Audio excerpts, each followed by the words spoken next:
Olivia, can I just ask you to show us the previous screen one more time? I didn't get to screenshot it. This one?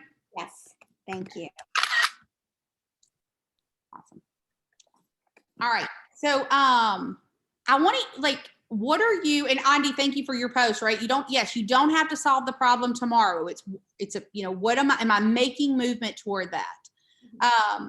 Who else? Somebody else, maybe an aha or something that you learned today or you're going to implement or was reminded of.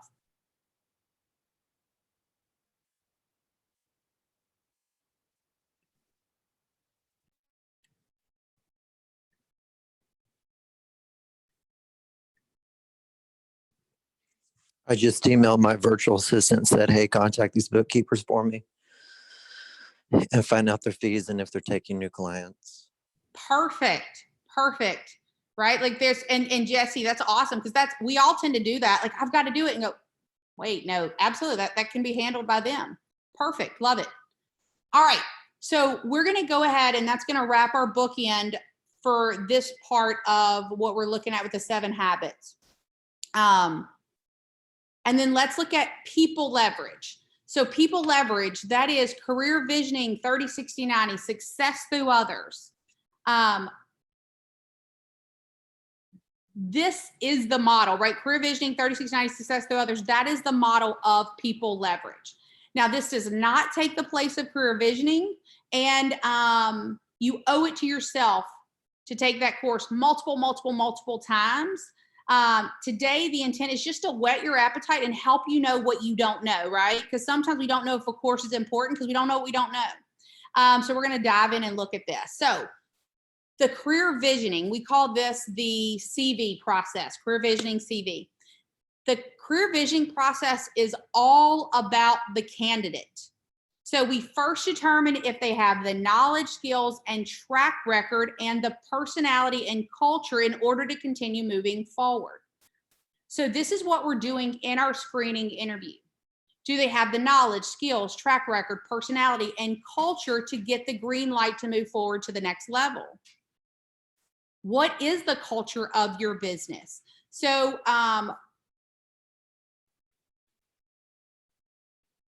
we decided that the culture of our business was people that didn't smoke. Now, the reason that as a former smoker, just don't like it, don't want to be around it. And so that was part of our culture.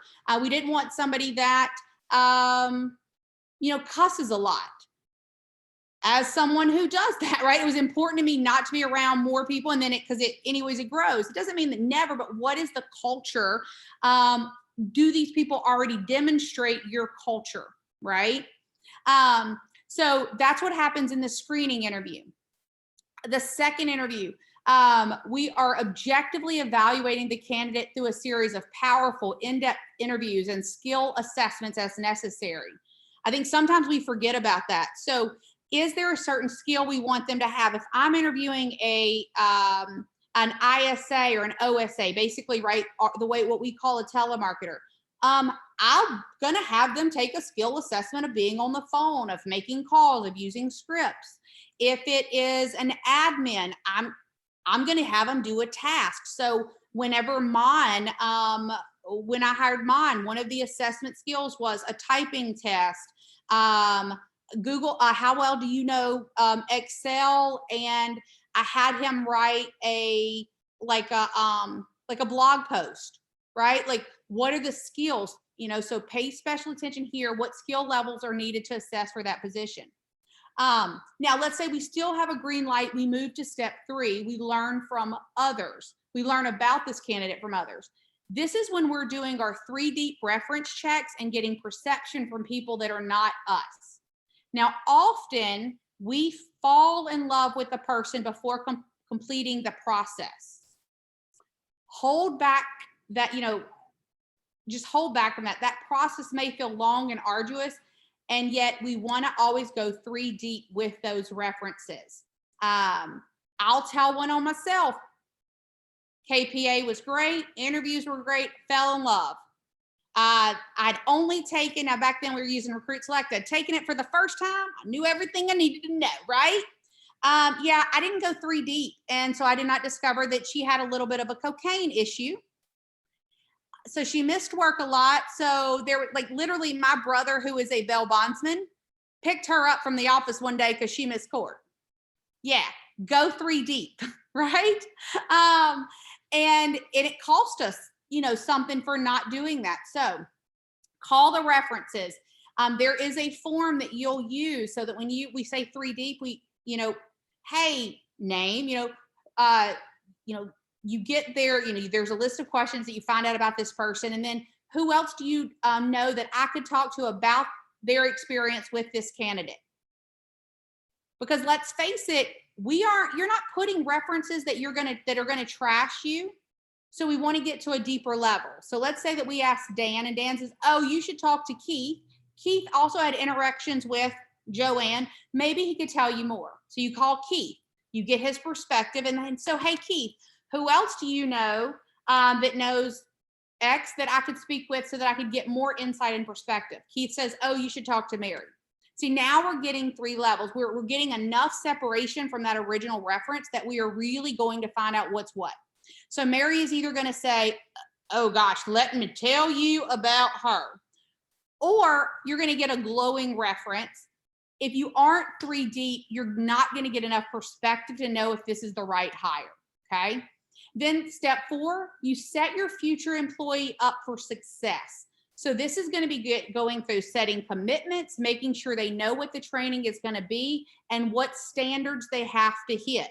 This is the other piece that I see a lot of times. We hire people and then we go, oh, what do we want to do? Well, now, right, like your job is to set them up for success. Now, if you did it, hey, it is what it is. Now let's get to that as fast as possible, right?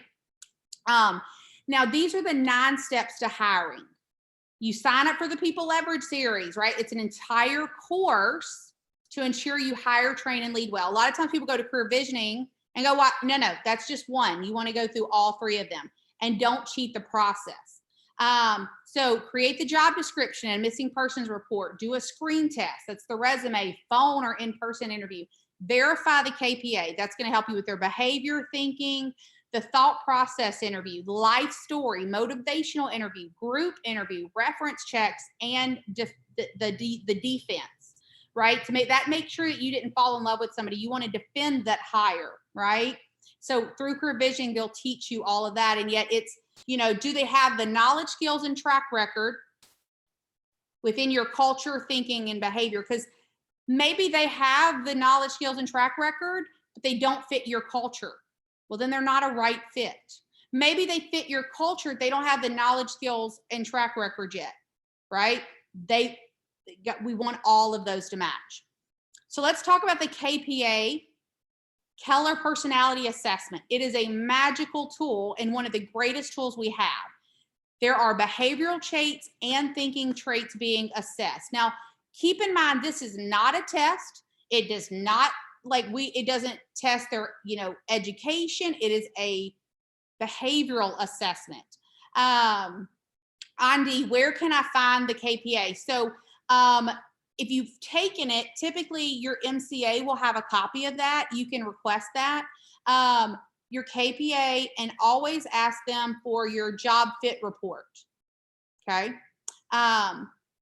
So the KPA measures 7 behavioral traits, organized as either primary or modifier. In addition, it also measures 4 thinking traits. So the primary traits: how assertive, sociable, responsive, structure, adaptability, intensity, optimism, and then thinking, logical problem solving, rapid fire problems, spatial visualization, and vocabulary.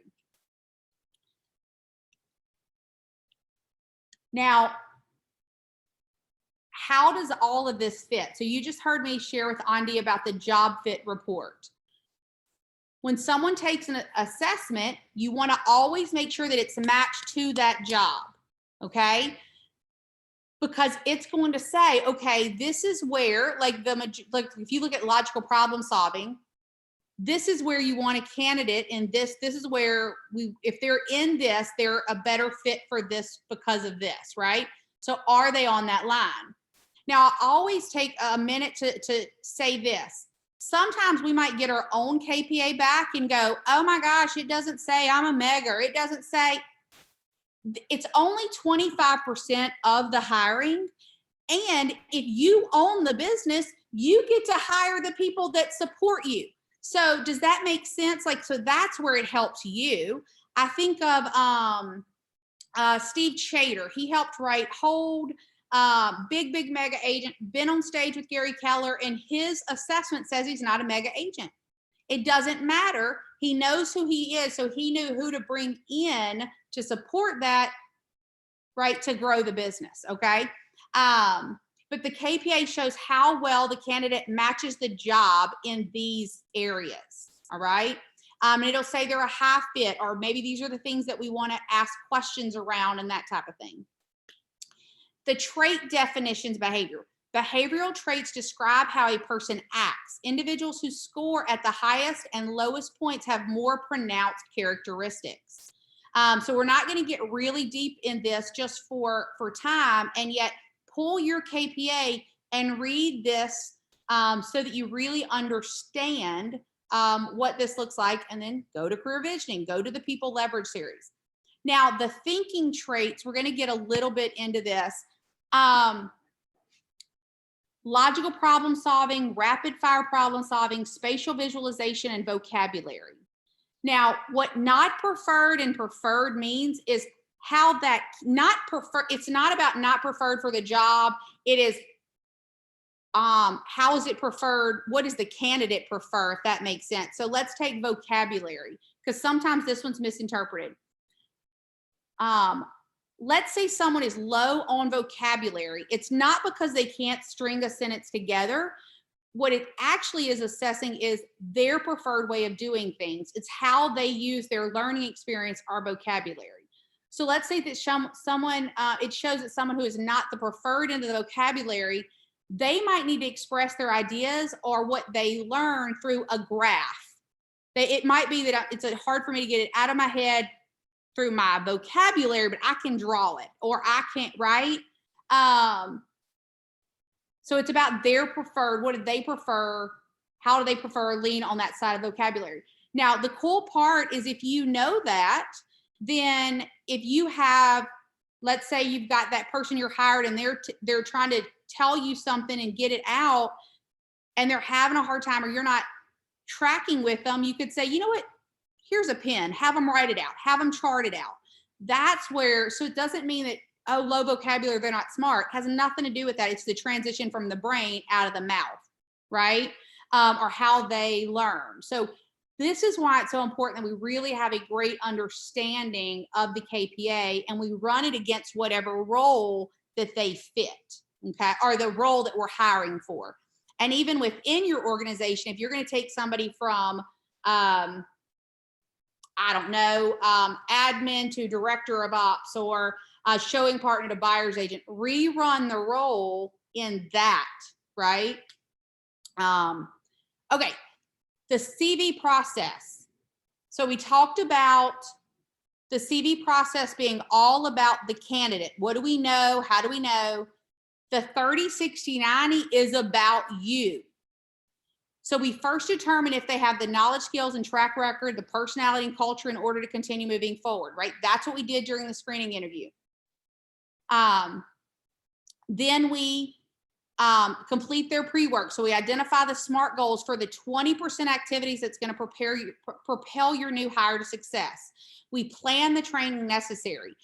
The intent is not for them to know everything about the job in 90 days. That's going to take years.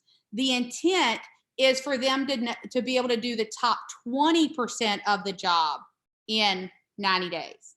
You're going to set expectations, clearly communicate to your new hire that they are only being hired 30 days at a time, and present the SMART goals in the 20% that you expect them to accomplish.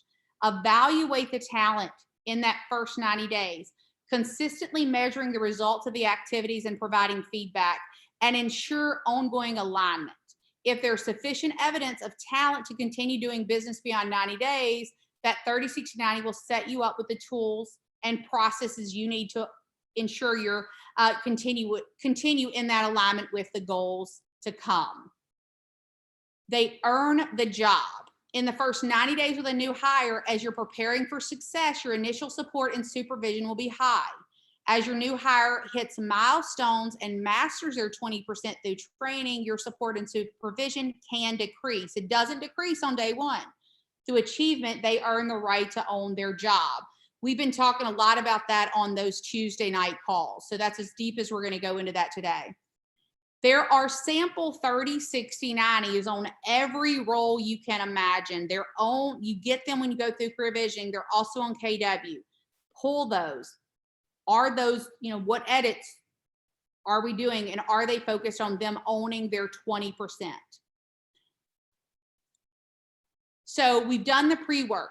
We've clarified then we're going to go to expectations. We're going to clarify their expectations for what they will achieve in that 30, 60, 90.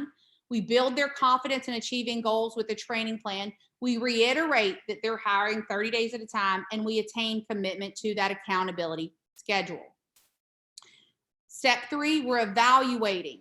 Are they nailing that 20%? Simply completing an activity or checking it off on a to-do list, that's not how talent performs. So don't focus on evaluating the performance in any of their 80%. You want to identify whether or not that new hire is a talented performer in their 20% activities, or those activities that will generate the greatest results. So when we're evaluating in that 30, 60, 90, we're going to review their 30, 60, 90.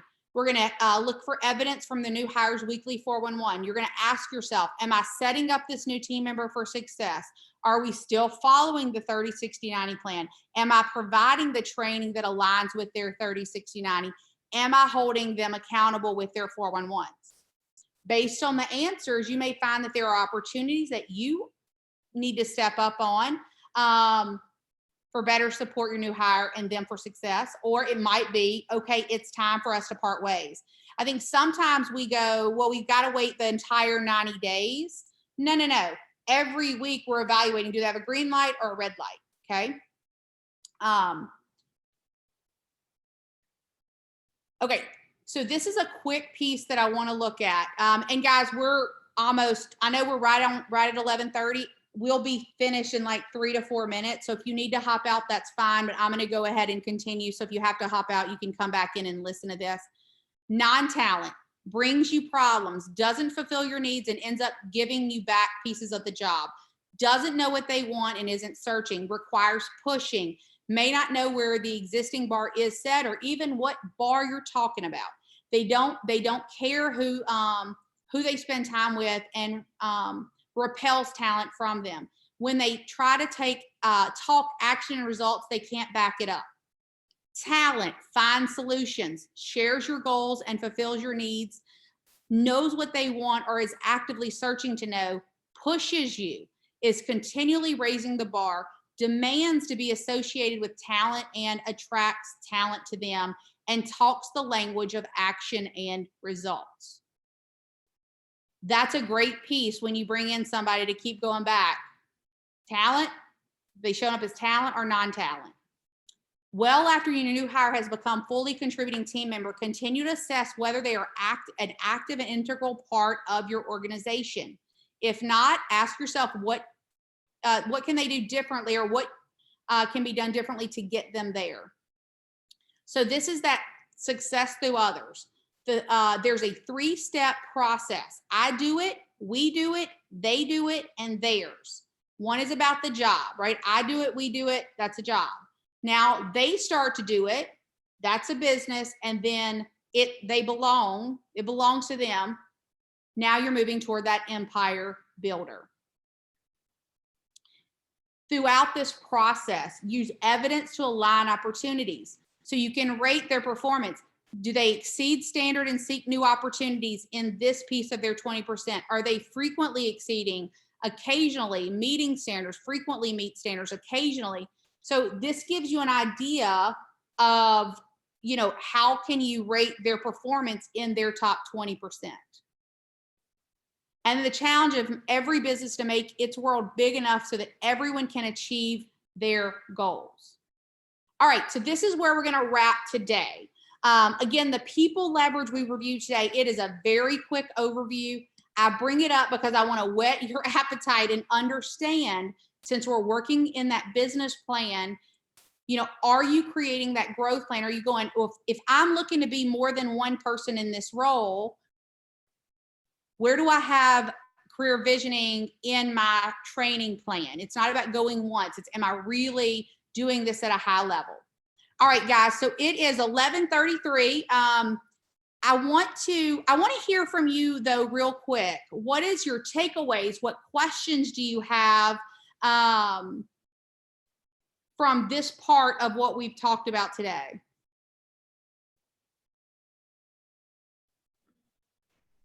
I will say one thing. Okay.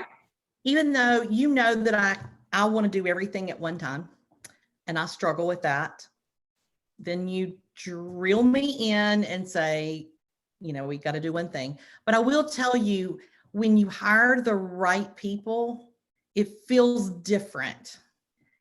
Even though I get a little impulsive, and you know I do. But anyway, it definitely feels different. So if it doesn't feel right, don't keep going on. That I'm so happy that you said that. So a lot of times that's what we, especially the first hire or so, we start going, well, but I didn't do this and I didn't do this. Now, should there be some self-reflecting in there? Absolutely. And you should feel an immediate difference. Yes. Week 1, week 2. It doesn't take 90 days for you to go, all of a sudden a magical light came on. No, you start feeling that difference almost immediately. Yeah. Perfect. All right. Anything else before we wrap today?